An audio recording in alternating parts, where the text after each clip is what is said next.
ಇದು ಇನ್ನೊಂದು ಸ್ವಲ್ಪ ನಿಮಗೆ ಲಿಕ್ವಿಡ್ ಥರ ಬೇಕನ್ಸಿದ್ರೆ ಇನ್ನೂ ಜಾಸ್ತಿ ಹಾಲು ಹಾಕೋರಿ. ಇಷ್ಟ ರೆಡಿ ಮಾಡಿಡ್ರಿ. ಊಟಕ್ಕೆ ಬೌಲ್ ಒಳಗೆ ಹಾಕಿ ಕೊಡುವಾಗ ಮತ್ತೊಂದೊಂದು ಸ್ವಲ್ಪ ಹಾಲು ಹಾಕಿಕೊಟ್ರೆ ಚೆನ್ನಾಗಿರ್ತೈತಿ. ಇದು ಸಿಂಪಲ್ಲಾಗಿ ಮಾಡುವಂತಹ ಹೆಲ್ದಿ ಸ್ವೀಟ್ ನೋಡಿರಿ, ತಕ್ಷಣಕ್ಕೆ ಬೇಗ ಮಾಡುವಂಥದ್ದು. Good morning everyone, welcome back to our YouTube channel Madhu simple life Kannada love. Friends, ಎಲ್ಲರೂ ಹೇಗಿದ್ದೀರಾ? ಚೆನ್ನಾಗಿದ್ದೀರಾ ಅಂತ ಅನ್ಕೋತೀನಿ. ನಾನು ಕೂಡ ತುಂಬ ಚೆನ್ನಾಗಿದ್ದೀನಿ.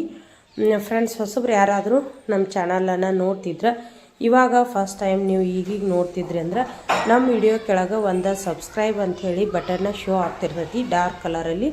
ಅದನ್ನು ನೀವು ಪ್ರೆಸ್ ಮಾಡಿಬಿಟ್ರೆ ನೀವು ಪರ್ಮನೆಂಟಾಗಿ ನಮ್ಮ ಸಬ್ಸ್ಕ್ರೈಬರ್ ಆಗಿರ್ತೀರಿ.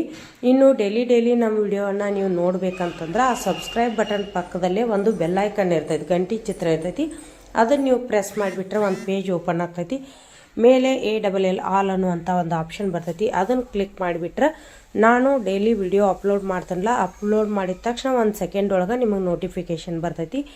ನೀವು ಫ್ರೀ ಇದ್ದಾಗ ಯಾವಾಗ ಬೇಕಾದರೂ ನನ್ನ ವಿಡಿಯೋವನ್ನು ನೋಡ್ಬೋದು. ಇದು ಬೆಲ್ಲೈಕನ್ ಪ್ರೆಸ್ ಮಾಡೋದು, ಸಬ್ಸ್ಕ್ರೈಬ್ ಮಾಡೋದು ಓನ್ಲಿ 1 ವಿಡಿಯೋಕ್ಕೆ 1 ಟೈಮ್ ಮಾತ್ರ. 1 ಟೈಮ್ ಮಾಡಿಬಿಟ್ರೆ ಪರ್ಮನೆಂಟ್ ನಮ್ಮ ಸಬ್ಸ್ಕ್ರೈಬರ್ ಆಗಿರ್ತೀರಿ. ಇಲ್ಲಿ ನಾನು ನೋಡ್ರಿ ಸ್ಲ್ಯಾಬ್ಗೆ ಸ್ಟೋವ್ಗೆ ಸ್ವಲ್ಪ ನೀರನ್ನು ಚಿಮ್ಕಿಸಿ ಬಟ್ಟೆಯಿಂದ ಒರೆಸಾಕತ್ತೀನಿ. ನೈಟ್ ಮಲ್ಕೊಳ್ಳುವಾಗ ಸ್ಕ್ರಬ್ಬರಿಂದ ಎಲ್ಲನೂ ತಿಕ್ಕಿ ಕ್ಲೀನ್ ಮಾಡಿ ಪಾತ್ರೆ ತೊಳೆದು ನೀರು ಬಸಿಲಿಕ್ಕೆ ಪಾತ್ರೆ ಬುಟ್ಟಿ ಅಲ್ಲೇ ಇಟ್ಟು ಮಲ್ಕೊಂಡಿರ್ತೀನಿ. ಮಾರ್ನಿಂಗ್ ಎದ್ದ ತಕ್ಷಣ ಒಂದು ಸರ್ತಿ ನೀರು ಚಿಮ್ಕಿಸಿ ಮತ್ತೊಮ್ಮೆ ಒಂದು ಬಟ್ಟೆಯಿಂದ ಒರೆಸ್ಬಿಡ್ತೀನಿ. ಯಾಕೆ ಈ ಥರ ಮಾಡ್ತಾನೆ ನಂತರ ನೈಟ್ ಎಲ್ಲ ಜಿರಳೆಗಳು ಓಡಾಡಿರ್ತಾವೆ, ನಮಗೆ ಇನ್ಫೆಕ್ಷನ್ ಆಗ್ಬೋದು. ನಾವು ಅಡುಗೆ ಮಾಡುವಾಗ ಸ್ಪೂನ್ ಇಡ್ತಿರ್ತೀವಿ, ಲಟ್ಟಣಿಗೆ ಇಡ್ತಿರ್ತೀವಿ, ಇನ್ನು ತರಕಾರಿ ಕಟ್ ಮಾಡುವಾಗ ಚಾಕು ಇಡ್ತಿರ್ತೀವಿ. ಅದನ್ನು ಇಟ್ಟು ಬಳಸೋದ್ರಿಂದ ಇನ್ಫೆಕ್ಷನ್ ಆಗ್ಬೋದು. ಅದಕ್ಕೋಸ್ಕರ ಒಂದು ಸರ್ತಿ ಕ್ಲೀನಾಗಿ ಒರೆಸ್ಕೊಂಡು ಬಿಡಬೇಕು. ಈಗ ನಾನು 1 ಗ್ಲಾಸ್ ನೀರನ್ನು ಕಾಯಿಸ್ಕೊಂಡು ಕುಡಿತಾ ಇದ್ದೀನಿ. ನಮ್ಮ ಯಜಮಾನ್ರು ಆಗಲೇ ನೀರು ಕಾಯಿಸಿ ತಾವು ಕುಡಿದು ಋತ್ವಿಕ್ 1 ಗ್ಲಾಸ್ ಕೊಟ್ಟು ಹೋದರು. ಈಗ ನಾನು ಒಬ್ಬಳೇ ಇರೋದ್ರಿಂದ ಒಂದು ಸಣ್ಣ ಪಾತ್ರೆಯಲ್ಲಿ ಕಾಯಿಸ್ಕೊಂಡು ಬಿಸಿನೀರು ಕುಡಿದೆ. ಈಗ ನಂದು ದಿನಚರಿ ಸ್ಟಾರ್ಟ್ ಆಯ್ತು ನೋಡ್ರಿ. ಇಲ್ಲಿಂದ ಮೊದಲಿಗೆನ ಕಸ ಗುಡಿಸೋದು ಎಲ್ಲರ ಮನೆಯಲ್ಲಿ ನಡೆಯುವಂಥದ್ದು, ಇದು ಫಸ್ಟ್ ಕೆಲಸ. ಇಲ್ಲಿಂದ ನನ್ನ ದಿನಚರಿ ಶುರು ಆಗ್ತೈತಿ. ಕಸ ಗುಡಿಸೋದು ನೋಡ್ರಿ, ದೊಡ್ಡ ಮನೆ ಇದ್ದು ಅಂದ್ರೆ ಒಂದು ಅರ್ಧ ಗಂಟೆ ಕಸ ಗುಡಿಸ್ಲಿಕ್ಕೆ ಹೋಗ್ತೈತಿ ನೋಡ್ರಿ. ನಂದು ಹಾಗೆ ಆಗ್ತೈತಿ. ನಮ್ಮದು 2 BHK ಹೋಮು, ಡೈನಿಂಗ್ ಹಾಲು ಹೊರಗಡೆ ಪ್ಯಾಸೇಜ್ ಇರೋದ್ರಿಂದ ಒಂದು ಅರ್ಧ ಗಂಟೆ ಆದರೂ ಕಸ ಗುಡಿಸ್ಲಿಕ್ಕೆ ಬೇಕಾಗ್ತೈತಿ. ಇನ್ನು ಮನೆ ಮುಂದೆ ವೆಹಿಕಲ್ಸ್ ತಿರುಗಾಡೋದ್ರಿಂದ ಡಸ್ಟ್ ಅಂತರೂ ಸಾಕಷ್ಟು ಮನೆ ಒಳಗೆ ಬರ್ತಿರ್ತೈತಿ. ವಿಂಡೋ ಅಲ್ಲಿ ಬಾಗಿಲ ಸೈಡಿಗೆ ತೋಳಂತಾರೆ ನೋಡ್ರಿ, ಅಲ್ಲಿ ಎಲ್ಲನೂ ಜೀಡ ಹತ್ಕೊಂಡ್ಬಿಟ್ಟಿರ್ತೈತಿ. ನಾನು ಕಸ ಗುಡಿಸುವಾಗನ ಸ್ವಲ್ಪ ವಿಂಡೋ ಎಲ್ಲನೂ ಕಸ ಗುಡಿಸುವಾಗನ ಕ್ಲೀನ್ ಮಾಡ್ಕೊಂಡ್ಬಿಡ್ತೀನಿ. ಸ್ವಲ್ಪ ಜಾಡಿಸಿ ಡೈಲಿ ಅಲ್ಲಿ ಇದನ್ನು ಕ್ಲೀನ್ ಮಾಡ್ಕೊಂಡ್ಬಿಟ್ರೆ ನಮಗೆ ಡಸ್ಟ್ ಜಾಸ್ತಿ ಇರೋದಿಲ್ಲ. ಆಮೇಲೆ ಒಮ್ಮೆ ಡೀಪ್ ಕ್ಲೀನಿಂಗ್ ಮಾಡುವಂಥದ್ದು ಅವಶ್ಯಕತೆ ಇರೋದಿಲ್ಲ. ಡೈಲಿ ಅಲ್ಲೆಲ್ಲೇ ಇರುವಂಥ ಧೂಳನ್ನು ಹೊಡ್ಕೊಂಡು ವಿಂಡೋ ಸ್ವಚ್ಛ ಮಾಡ್ಕೊಂಡು ಬಾಗಿಲು ತೋಳೆಲ್ಲನೂ ನಾವು ಅದೇ ಕಸಬರಿಗಿಂದ ಸ್ವಲ್ಪ ಜಾಡಿಸ್ಕೊಂಡು ಕಸ ಗುಡಿಸ್ತಿದ್ದೀವಿ ಅಂದ್ರೆ ಜಾಸ್ತಿ ಜೀಡ ಆಗೋದಿಲ್ಲ. ನಾನು ಇದೇ ರೀತಿ ಮಾಡ್ತೀನಿ. ಒಂದು ಅರ್ಧ ಗಂಟೆ ಇದೇ ಕೆಲಸ ಆಗ್ಬಿಡ್ತೈತಿ ನೋಡ್ರಿ. ಎಷ್ಟು ಬೇಗ ಎದ್ದರೂ ಅರ್ಧ ಗಂಟೆ ಇದಕ್ಕೆ ತೆಗೆದಿಡ್ಬೇಕಾಗ್ತೈತಿ. ಈಗ ಕಸ ಗುಡಿಸ್ಕೊಂಡು ಪರ್ಶಿ ಒರೆಸ್ಬೇಕು. ಪರ್ಶಿ ಒರೆಸಿ 1 ಕಪ್ ಟೀ ಮಾಡ್ಕೋತೀನಿ. ನೆಕ್ಸ್ಟ್ ಕೆಲಸ ಸ್ಟಾರ್ಟ್ ಮಾಡ್ತೀನಿ. ಇವಾಗ 1 ಕಪ್ ಟೀ ಕುಡಿತೀನಿ ನೋಡ್ರಿ. ಇದೊಂದು ಅಭ್ಯಾಸ ಆಗಿಬಿಟ್ಟೈತಿ. ಟೀ ಕುಡಿಯೋ ಅಭ್ಯಾಸನ ಎಷ್ಟೇ ಕಡಿಮೆ ಮಾಡ್ಕೋಬೇಕಂತನೂ ಅದು ಆಗ್ತಾಯಿಲ್ಲ. ಫ್ರೆಂಡ್ಸ್, ಟೈಮ್ 8:40 ಆಗ್ಯದ ನೋಡ್ರಿ. ಇನ್ನೂ ಸಪ್ತಕ ಎದ್ದೇ ಇಲ್ಲ ನೋಡಿ. ನಮ್ಮ ಸಪ್ತಕ ಇನ್ನೂ ಎದ್ದೇ ಇಲ್ಲ, ಮಲ್ಕೊಂಡಾನು. ಅವನಿಗೆ ಇನ್ನೂ ಸ್ವಲ್ಪ ಹುಷಾರು ಅನ್ಸಾಕತ್ತಿಲ್ಲ. ಅದು ತುರಿಸಿ ಅವಾಗೊಂಥರ ಇರಿಟೇಟ್ ಆಗಿ ಚೆನ್ನಾಗೇ ನಿದ್ರೆನೇ ಆಗ್ತಿಲ್ಲ. ನೈಟು ತುರಿಸ್ಕೋತಾನು, ಒಟ್ಟು ಮೈ ತುರಿಸ್ತೈತೆ ಅಷ್ಟ ಅವನಿಗೆ. ಆ ತುರಿಸ್ಕೊಳ್ಳೋದ್ರೊಳಗೆ ಅವ್ನಿಗೆ ಇರಿಟೇಟ್ ಆಗಿ ಚೆನ್ನಾಗಿ ಊಟನೂ ಮಾಡೋಕತ್ತಿಲ್ಲ. ಸ್ವಲ್ಪ ಮೈ ಬಿಸಿ ಆಗ್ತೈತಿ. ಬರೀ ತುರಿಸ್ಕೋದು, ಬಿಸಿ ಆಗೋದು, ರಾತ್ರಿ ಎಲ್ಲ ಕುಯ್ ಅನ್ಕೋತ ಹೊರಳಾಡೋದು, ನಿದ್ರೆನ ಚೆನ್ನಾಗಿ ಮಾಡೋಂಗಿಲ್ಲ. ಮತ್ತು ಈ ಕಡೆ ಹೊರಳಿ ಬೀಳ್ಬೋದು ಅಂಥೇಳಿ ಸ್ವಲ್ಪ ದಿಂಬುಗಳನ್ನು ಇಟ್ಟು ನಾನು ಕೆಲಸ ಸ್ಟಾರ್ಟ್ ಮಾಡೀನಿ. ಇವತ್ತು ಸ್ಕೂಲಿಗೇನ ಕಳಿಸೋ ಪ್ಲ್ಯಾನ್ ಇಲ್ಲ ನೋಡ್ರಿ. ಅವನಿಗೆ ಸ್ವಲ್ಪ ಆರಾಮರಾಗಲಿ, ಚೆನ್ನಾಗಿ ನಿದ್ದೆ ಮಾಡಲಿ ಅಂಥೇಳಿ ಸುಮ್ಮದೀನಿ. ಋತ್ವಿಕ್ ನೋಡ್ರಿ ಇಲ್ಲೇ ಸ್ನಾನಕ್ಕೆ ಬಟ್ಟೆ ಎಲ್ಲ ಜೋಡಿಸಿಟ್ಟೀನಿ. ಅವನು ಸ್ನಾನಕ್ಕೆ ಹೋಗ್ಯಾನು, ಬಂದು ರೆಡಿ ಆಗ್ತಾನೆ. ಈಗ ನಾನು ಪಲ್ಯ ಮತ್ತು ಚಪಾತಿ ಮಾಡ್ಕೋಬೇಕು ನೋಡ್ರಿ. ಪಲ್ಯಕ್ಕೆ ಎಲ್ಲನೂ ಹೆರ್ಚಿಟ್ಕೊಂಡೀನಿ. ಈಗ ಒಂದು ಪಾತ್ರೆ ಇಟ್ಬಿಟ್ಟು ಪಲ್ಯಕ್ಕೆ ರೆಡಿ ಮಾಡ್ತೀನಿ. ಚೌಳಿಕಾಯಿ ಪಲ್ಯ ಮಾಡತ್ತ ನೋಡಿರಿ. ಚೌಳಿಕಾಯಿ ಇಲ್ಲೇ ಹುರಿದಿಟ್ಕೊಂಡು ಅದಕ್ಕೆ ಬೇಕಾದಂಥ ಪದಾರ್ಥಗಳನ್ನೆಲ್ಲನೂ ಹೆಚ್ಚಿಟ್ಕೊಂಡು ಇವಾಗ ಪಲ್ಯ ಒಂದು ಮಾಡಿ ಈ ಕಡೆ ಚಪಾತಿ ಹಿಟ್ಟನ್ನು ಕಲಿಸಿಟ್ಟಿನಿ. ಚಪಾತಿ ಒಂದು ಮಾಡಿಬಿಡ್ತೀನಿ. ಚಪಾತಿ ಪಲ್ಯ ಮಾಡಿ ಋತ್ವಿಕಾಗ ಡಬ್ಬಿ ಕಟ್ಬಿಡ್ತೀನಿ. ಅವ್ರ ಪಪ್ಪಂದು ಇವತ್ತು ಸೋಮವಾರ ಇರೋದ್ರಿಂದ ಒಪ್ಪತ್ತೈತಿ. ಅವರು ಟಿಫನ್ ಮಾಡೋಂಗಿಲ್ಲ. ಇನ್ನು ಸಪ್ತಕ್ಕಂತರೂ ಮಲ್ಕೊಂಡಾನು. ಅವ ಎದ್ದ ಮೇಲೆ ಏನು ಕೇಳ್ತಾನಲ್ಲ ಸ್ವಲ್ಪ ಅವಾಗ ಬೀದಿದ್ದು ಮಾಡಿಕೊಡ್ತೀನಿ. ಮಮ್ಮಿ ಏನು ಮಾಡತ್ತೀನಿ? ಚಪಾತಿ ಚೌಳಿಕಾಯಿ ಮಾಡತ್ತ ನೋಡಪ್ಪ. ಚೌಳಿಕಾಯಿ ಪಲ್ಯ ಅಂದ್ರೆ ಭಾಳ ಇಷ್ಟ. ಹೌದಾ? ಹಂಗಾರ ಆಗೈತೆ ನೋಡಿ. ಇಲ್ಲೇ ಮಾಡೀನಿ. ಈಗ ಊಟ ಮಾಡು, ಡಬ್ಬಿ ಕಟ್ಕೊಡ್ತಾನೆ. ತಮ್ಮಾಗ ಸಾಲಿ ಕಳ್ಸಂಗಿಲ್ಲ, ನೀನ ಮಕ್ಕೊಂದಲ್ಲ ಅವಾಗ ಇವತ್ತೊಂದು ದಿವಸ ಆರಾಮಿಲ್ಲಪ್ಪಿ, ಬೇಡ ನಾಳೆಗೆ ಕಳ್ಸುನು. ನಿನ್ನಂತ್ರ ಅಷ್ಟು ಸಲ ಎಣ್ಣೆ ಹಚ್ಚಿ ಜಳಕ ಮಾಡ್ಸತ್ತಿ, ಎದಕ್ಕೆ ಆರಾಮಾಗಲ್ತಂಗ? ಏನಪ್ಪ, ನಾನು ಕೆಲಸ ಮಾಡಾಕತ್ತೀನಿ, ಎಣ್ಣೆ ಹಚ್ಚಾಕತ್ತೀನಿ, ನೀರು ಹನ್ಸಾಕತ್ತೀನಿ, ಯಾಕೋ ಕಡಿಮೆ ಆಗಂತು. ಇವತ್ತೊಂದು ದಿವಸ ನೋಡು, ಕಡಿಮೆ ಆಗಲಿಲ್ಲ ಅಂದ್ರೆ ಹಾಸ್ಪಿಟಲ್ ಕರ್ಕೊಂಡು ಹೋಗಿ ಬರ್ತಾನು. ಆರಾಮಾದ್ಮೇಲೆ ನಾಳೆಗೆ ಹೋಗೋಲಕ್ಕ. ನೀವು ಊಟ ಮಾಡು, ಊಟ ಮಾಡಿ ಡಬ್ಬಿ ಕಟ್ಕೊಡ್ತೀನಿ. ಹೋಗಿ ತಗೋ. ಮೊಸರು ಹಾಕ್ಲಪ್ಪಾಜಿ? ಹಂಗ ತಿಂತೀವಿ. ಬೇಗ ತಿಂದು ಟೈಮ್ ಆಕತಿ. ಫ್ರೆಂಡ್ಸ್, ಇದು ಡ್ರೈ ಕೇಕ್ ನೋಡ್ರಿ. ಡ್ರೈ ಕೇಕ್ ಅಂದ್ರೆ ಪೂರ್ಣ ಡ್ರೈ ಇಲ್ಲ. ಇದ್ರೊಳಗೆ ಟೂಟಿ ಫ್ರೂಟಿ ಮತ್ತು ಡ್ರೈ ಫ್ರೂಟ್ಸ್ ಎರಡು ಅದಾವು. ಮಕ್ಕಳು ಯಾವಾಗಲಾದರೂ ಕೇಕ್ ಕೇಳಿದ್ರಂದ್ರೆ ಈ ಥರ ಡ್ರೈ ಫ್ರೂಟ್ಸ್ ಮಿಕ್ಸ್ಡ್ ಇದ್ದದ್ದನ್ನು ನಾವು ಕೇಕ್ ತಂದಿರ್ತೀವಿ. ಇದು ಕೋಲ್ಡ್ ಕೇಕ್ ಆಗಲಿ ಕ್ರೀಮ್ ಮಿಕ್ಸ್ ಇದ್ದದ್ದು ಕೇಕ್ ಆಗಲಿ ಜಾಸ್ತಿ ತರೋದೇ ಇಲ್ಲ. ಏನಾದರೂ ಸೆಲಿಬ್ರೇಷನ್ ಇದ್ದಾಗ, ಬರ್ತ್ಡೇ ಇದ್ದಾಗ, ನ್ಯೂ ಇಯರ್ ಇದ್ದಾಗ, ಆ ಥರ ಸೆಲಿಬ್ರೇಷನ್ ಇದ್ದಾಗ ಮಾತ್ರ ಕೋಲ್ಡ್ ಕೇಕು ಕ್ರೀಮ್ ಕೇಕು ತಂದು ಕಟ್ ಮಾಡಿರ್ತೀವಿ. ಮಕ್ಕಳಿಗೆ ಕೇಕ್ ಕೊಡೋದೂ ರೇರ. ಯಾವಾಗಲಾದರೂ ಭಾಳ ತಿಂತಾನಂತ ಇಷ್ಟಪಟ್ಟಾಗ ಈ ಥರ ಡ್ರೈ ಫ್ರೂಟ್ಸ್ ಮಿಕ್ಸ್ ಇದ್ದದ್ದು ತಂದಿರ್ತೀವಿ.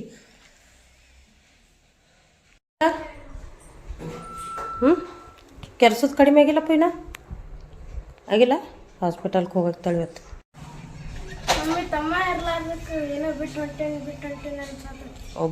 ಒಬ್ಬಾಗಿ ಅನ್ಸಾಕ್ತೈತಲ್ಲ, ಏನೋ ಮಿಸ್ ಮಾಡ್ಕೊಂಡನತ್ತ. ದಿನಾಲು ಇಬ್ರು ಹೊಕ್ಕಿರ್ಲ, ಅದಕ್ಕೆ ಹಂಗೆ ಅನಿಸ್ತೈತೆ. ಹೋಗ್ಬಾ, ನಾಳೆಗೆ ಬರ್ತಾನಳ ಆರಾಮಾಗ. ಎಷ್ಟು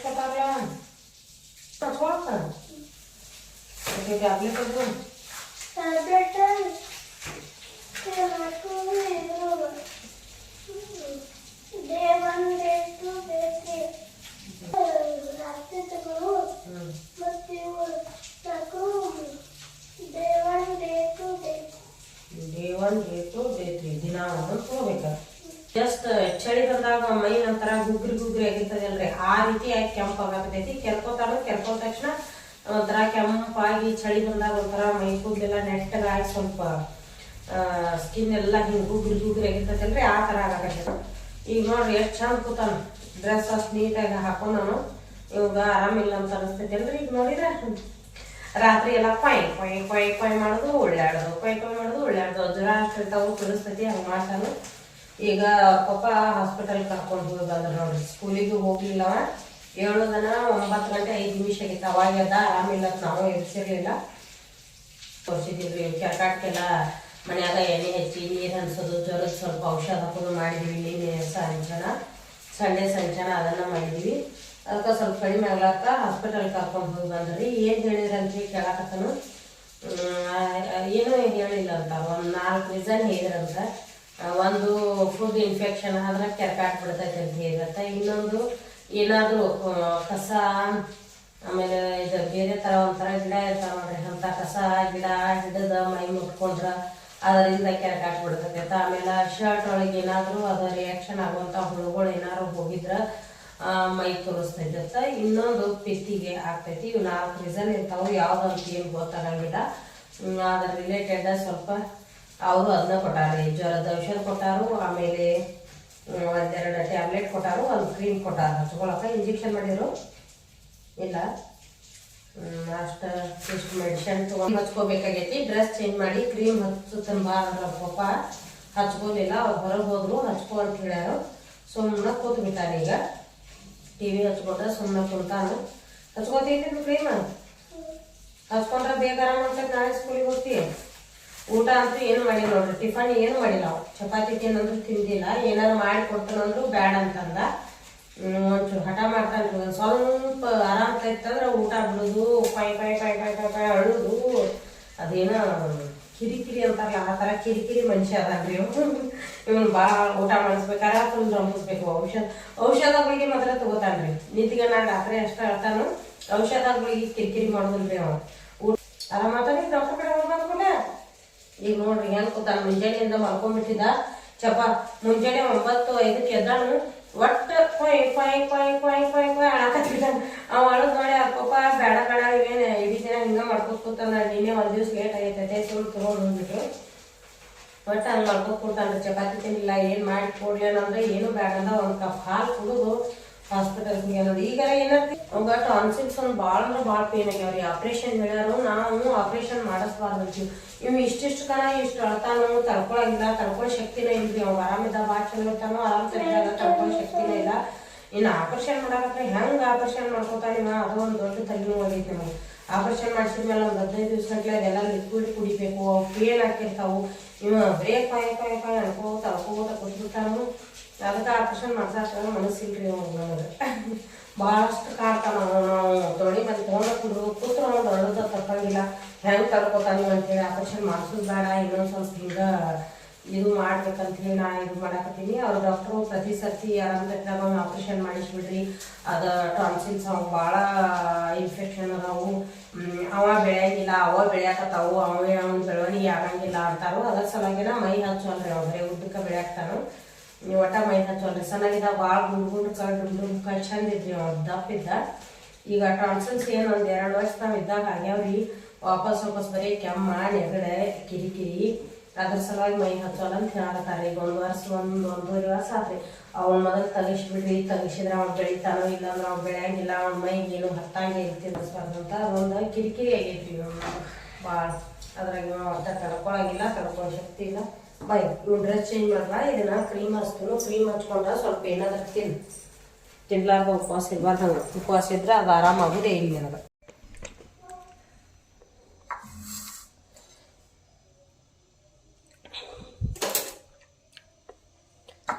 ಫ್ರೆಂಡ್ಸ್, ಇಲ್ಲಿ ಗೆಣಸು ತೊಗೊಂಬಂದಾರ ನೋಡ್ರಿ. ಇವಾಗ ಗೆಣಸ, ಕೆರೆಟ, ಮೂಲಂಗಿ ಮಾರ್ಕೆಟಿಗೆಲ್ಲ ಚೆನ್ನಾಗಿ ಬರಾಕತ್ತಾವು. ಇದು ನಮ್ಮ ಮನೆಯವ್ರದ್ದೊಂದು ಪಾಲಿಸಿ ರೀ. ಸೀಸನ್ ವೈಸ್ ಏನೇನು ಸಿಗ್ತಾವ ಅದನ್ನು ತಿಂದುಬಿಡ್ಬೇಕು. ಸೀಸನ್ ವೈಸ್ ಮಾರ್ಕೆಟ್ನಾಗ ಏನು ಬರ್ತಾವಲ್ಲ ಒಟ್ಟು ಅವ್ನು ತೊಗೊಂಬಂದುಬಿಡ್ತಾರೆ. ತಿನ್ಬೇಕಂತ ಹೇಳ್ತಾರೆ ಅವ್ರು. ಎಲ್ಲನೂ ಸೀಸನ್ ವೈಸ ಏನೇನು ಇರ್ತೈತಿ ಅದೆಲ್ಲನೂ ತಿನ್ನಬೇಕು. ಎಲ್ಲನೂ ನಮ್ಮ ದೇಹಕ್ಕೆ ಎಲ್ಲನೂ ಬೇಕಾಕೈತಿ. ಅದು ಇಷ್ಟ ಇಲ್ಲ, ಇದು ಇಷ್ಟ ಇಲ್ಲ ಅಂತ ಅನ್ನಬಾರ್ದು. ನಾವು ಬೇಡ್ದಾಗ ಅವು ಸಿಗ್ತಿರಂಗಿಲ್ಲ ಅಂತ. ಈಗ ಕುಕ್ಕರ್ ಒಳಗೆ ಗೆಣಸು ಹಾಕಿಬಿಡ್ತಾನೆ ನೋಡ್ರಿ. ಮುಂಚೆ ಎಲ್ಲ ಏನು ಮಾಡ್ತಿದ್ರು, ನಾವು ಚಿಕ್ಕವರಿದ್ದಾಗ ಒಂದು ಬೋಗಾಣಿ ಒಳಗೆ ಹಾಕ್ತಿದ್ರಿ. ಒಂದು ಬೋಗಾಣಿ ಅಥವಾ ಬುಟ್ಟಿ ಒಳಗೆ ಇವನ್ನ ಹಾಕಿ ಇದ್ರೊಳಗೆ ನೀರು ಹಾಕಿ ಮೇಲ್ಗಡೆ ಒಂದು ಕಾಟನ್ ಬಟ್ಟೆ ಇಡ್ತಿದ್ರಿ. ನೀರು ಸ್ವಲ್ಪ ಹಾಕ್ತಿದ್ರು. ನೀರು ಭಾಳ ಹಾಕಿದ್ರೆ ಗೆಣಸ ರುಚಿ ಆಗಂಗಿಲ್ಲತ್ತ. ನೀರನ್ನು ಜಾಸ್ತಿ ಹೀರ್ಕೊಂಡ್ಬಿಟ್ಟು ಅಂದ್ರೆ ಅದ್ರೊಳಗಿನ ಸ್ವೀಟ್ನೆಸ್ ಕಡಿಮೆ ಆಗ್ತೈತೆ ಅಂತ ಹೇಳಿ ಏನು ಮಾಡ್ತಿದ್ರಿ ನಮ್ಮ ಹಿರಿಯರು, ನಾವು ಚಿಕ್ಕವರಿದ್ದಾಗ ಒಂದು ಬೋಗಾಣಿ ಒಳಗೆ ಹಾಕಿ 1-2 ಕಪ್ ಅಷ್ಟ ನೀರು ಹಾಕಿ ಅದ್ರ ಮೇಲೆ ಒಂದು ಕಾಟನ್ ಬಟ್ಟೆಯನ್ನು ತೋಸಿ ಹಿಂಡಿ ಅದನ್ನು ಕ್ಲೀನ್ ಮಾಡಿ ಅದರ ಮೇಲೆ ಹಾಕಿ ಒಲೆ ಮೇಲೆ ಇಟ್ಬಿಡ್ತಿದ್ರು. ಆಗ್ತೈತಿ. ಇದು ಗೆಣಸು ಕುದ್ದ ನೋಡ್ರಿ. 2 ವಿಜಿಲ್ ಹಾಕಿಸಿ, ವಿಜಿಲೆಲ್ಲ ತಣ್ಣಗಾದ್ಮೇಲೆ ಕುಕ್ಕರನ್ನು ತೆಗೆದೆ. ಈಗ ಇವನ್ನ ಗೆಣಸನ್ನು ತೆಗೆದಿಟ್ಕೋಬೇಕು.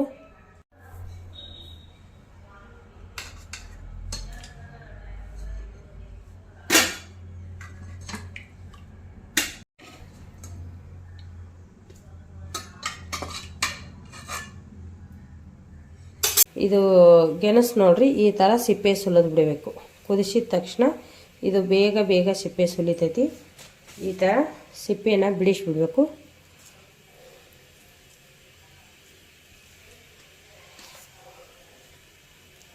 ಎಲ್ಲ ಗೆಣಸನ್ನು ಇದೇ ಥರ ಸಿಪ್ಪೆ ಬಿಡಿಸ್ಕೊಂಡು ಬಿಡ್ತೀನಿ ರೀ. ಫ್ರೆಂಡ್ಸ್, ಗೆಣಸ ಎಲ್ಲನೂ ಸಿಪ್ಪೆ ಬಿಡಿಸಿ ನೋಡ್ರಿ. ಈ ಥರ ಸಿಪ್ಪೆ ಎಲ್ಲ ಕ್ಲೀನ್ ಮಾಡ್ಕೊಂಡ್ಬಿಟ್ಟು ಈ ಥರ ಎಲ್ಲನೂ ಕೈಯಿಂದನಾದರೂ ಒಡೆದು ಹಾಕ್ರಿ, ಇಲ್ಲಾಂದ್ರೆ ಸ್ಮ್ಯಾಶರ್ ಅದು ಇದ್ರೆ ಸ್ಮ್ಯಾಶರಿಂದ ಸ್ಮ್ಯಾಶ್ ಮಾಡಿರಿ. ಇಷ್ಟಾದರೂ ನಡೆಯುತ್ತೆ, ಇದು ಕುದ್ದಿರ್ತೈತಿ, ಸಾಫ್ಟ್ ಆಗಿರ್ತೈತಿ ಫುಲ್ಲ. ಇಷ್ಟು ಕೈಯಿಂದ ಮಾಡಿ ಹಾಕಿದ್ರು ಚೆನ್ನಾಗಿರ್ತೈತಿ.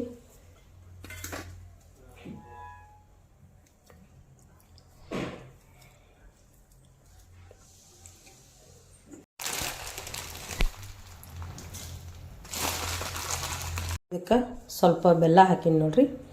ಬೆಲ್ಲ ಹಾಕಿ ಸ್ವಲ್ಪ ಹಾಲು ಹಾಕಬೇಕು.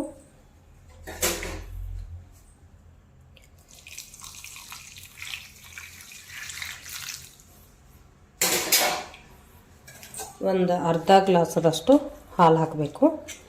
ಈ ಥರ ಗೆಣಸನ್ನು ಸಿಪ್ಪೆ ಬಿಡಿಸಿ ಒಂದೇ ಸರ್ತಿ ಈ ರೀತಿ ಕಲಿಸಿ ಹಾಲು ಹಾಕಿ ಮಿಕ್ಸ್ ಮಾಡಿಟ್ರೆ ಎಲ್ರಿಗೂ ಸ್ವಲ್ಪ ಸ್ವಲ್ಪ ಒಂದು ಬೌಲ್ ಒಳಗೆ ಹಾಕಿ ಕೊಡಲಿಕ್ಕೆ ಈಸಿ ಆಗ್ತೈತಿ. ಈ ರೀತಿ ಸ್ವಲ್ಪ ಕೈಲೇ ಮುರಿದು ಹಾಕಿ ಇಲ್ಲೇ ಸ್ಪೂನಿಲ್ಲೇ ಸ್ವಲ್ಪ ಪ್ರೆಸ್ ಮಾಡಿಬಿಟ್ರೆ ಆಗ್ತೈತಿ. ನಿಮ್ಗೆ ಈ ಥರ ಚೆನ್ನಾಗಿ ಆಗಂಗಿಲ್ಲಪ್ಪ, ಸ್ವಲ್ಪ ಗಂಟು ಥರ ಬರ್ತೈತಿ ಅಂತಂದ್ರೆ ಸ್ಮ್ಯಾಶರ್ದಿಂದ ನೀಟಾಗಿ ನೀವು ಸ್ಮ್ಯಾಶ್ ಮಾಡ್ಬೋದು. ನಾನಿಲ್ಲೇ ಸ್ಪೂನಿಂದನ ಸ್ವಲ್ಪ ಸ್ಮ್ಯಾಶ್ ಮಾಡಿಬಿಡ್ತೀನಿ. ಈಗ ಇದು ಕಲಸೋದೆಲ್ಲ ಆಗೈತೆ ನೋಡ್ರಿ, ಎಲ್ಲನೂ ಚೆನ್ನಾಗಿ ಮಿಕ್ಸ್ ಮಾಡೀನಿ. ಇದಕ್ಕೆ ಸ್ವಲ್ಪ ಗಸಗಸಿಯನ್ನು ಹಾಕ್ತೀನಿ. ಇದರೊಟ್ಟಿಗೆ ಡ್ರೈ ಫ್ರೂಟ್ಸನ್ನು ತುಪ್ಪದಲ್ಲಿ ಹುರಿದಿಟ್ಕೊಂಡಿನಿ, ಇದು ಸ್ವಲ್ಪ ಹಾಕ್ತೀನಿ. ಇಷ್ಟು ಹಾಕಿ ಮಾಡಿದರೆ ಬೇಗ ಆಗುವಂಥ ಒಂದು ಸ್ವೀಟ್ ಐಟಮ್ಸ್ ನೋಡ್ರಿ. ಜಾಸ್ತಿ ಕೆಲಸ ಹತ್ತಂಗಿಲ್ಲ, ಆಮೇಲೆ ಈಸಿಯಾಗಿ ಆಗ್ತೈತಿ. ಸ್ವೀಟ್ ಏನೂ ಇಲ್ಲಪ್ಪ ಮನೆಯೊಳಗೆ ಸ್ವೀಟ್ ತಿನ್ನಬೇಕು ಅಂತ ಅನಿಸಿದ್ರೆ ಕುದಿಸಿ ಸಿಪ್ಪೆ ಬಿಡಿಸಿ ಈ ಥರ ಕಲಿಸಿ ಸ್ವಲ್ಪ ಡ್ರೈ ಫ್ರೂಟ್ಸ್ ಒಗ್ಗರಣೆ ಹಾಕಿಬಿಟ್ರೆ ಒಂದು ಸ್ವೀಟ ರೆಡಿ ಆಗಿಬಿಡ್ತೈತೆ ನೋಡ್ರಿ. ಇದು ಊಟದ ಜೊತೆನೂ ತಿನ್ಬೋದು. ಮಕ್ಕಳು ಹಾಗೆ ಸ್ವೀಟ್ ಬೇಡಿದ್ರೆ ಬೌಲಲ್ಲಿ ಹಾಕಿ ಕೊಡ್ಬೋದು, ಚೆನ್ನಾಗಿರ್ತೈತೆ ನೋಡ್ರಿ. ಇದೊಂಥರ ಈಸಿಯಾಗಿ ಸಿಂಪಲ್ಲಾಗಿ ಬೇಗ ಮಾಡುವಂಥ ಫ್ರೂಟ್ಸ. ಯಾರಾದರೂ ಮನೆಗೆ ತಕ್ಷಣಕ್ಕೆ ಬಂದ್ರೆ ಗೆಣಸಿನ ಹೋಳಿಗೆ ಅದು ಮಾಡೋದು ಲೇಟ್ ಆಗ್ತೈತೆ ನೋಡ್ರಿ. ಹೋಳಿಗೆ ಮಾಡೋದು ಲೇಟ್ ಆಗ್ತೈತೆ ಅಂತಂದ್ರೆ ಈ ಥರ ಮಾಡಿ ಒಂದು ಬೌಲ್ ಒಳಗೆ ಹಾಕಿ ಕೊಡ್ಬೋದು. ಸ್ವೀಟ್ ಇಲ್ಲಪ್ಪ, ಏನೂ ಸ್ವೀಟ್ ಇಲ್ಲ, ಬರೀ ಚಪಾತಿ ಪಲ್ಯ ಮಾಡೀನಿ, ಗೆಸ್ಟ್ ಬಂದಾರು, ಏನೂ ಸ್ವೀಟ್ ಇಲ್ಲ, ಗೆಣಸು ಕುದಿಸೀನಿ, ಹೋಳಿಗೆ ಮಾಡೋವರೆಗೂ ಅವರು ನಿಲ್ತಾ ಇಲ್ಲ, ಅರ್ಜೆಂಟ್ ಐತಿ ಅಂತ ನಿಮ್ಗೆ ಅನಿಸುವಾಗ ಈ ರೀತಿ ಮಾಡಿಕೊಟ್ರೆ ಒಂದು ಸ್ವೀಟ್ ರೆಡಿ ಆಗ್ತೈತೆ ನೋಡ್ರಿ. ಇದು ಇನ್ನೊಂದು ಸ್ವಲ್ಪ ನಿಮಗೆ ಲಿಕ್ವಿಡ್ ಥರ ಬೇಕನ್ಸಿದ್ರೆ ಇನ್ನೂ ಜಾಸ್ತಿ ಹಾಲು ಹಾಕೋರಿ. ಇಷ್ಟ ರೆಡಿ ಮಾಡಿಡ್ರಿ. ಊಟಕ್ಕೆ ಬೌಲ್ ಒಳಗೆ ಹಾಕಿ ಕೊಡುವಾಗ ಮತ್ತೊಂದೊಂದು ಸ್ವಲ್ಪ ಹಾಲು ಹಾಕಿ ಕೊಟ್ರೆ ಚೆನ್ನಾಗಿರ್ತೈತಿ.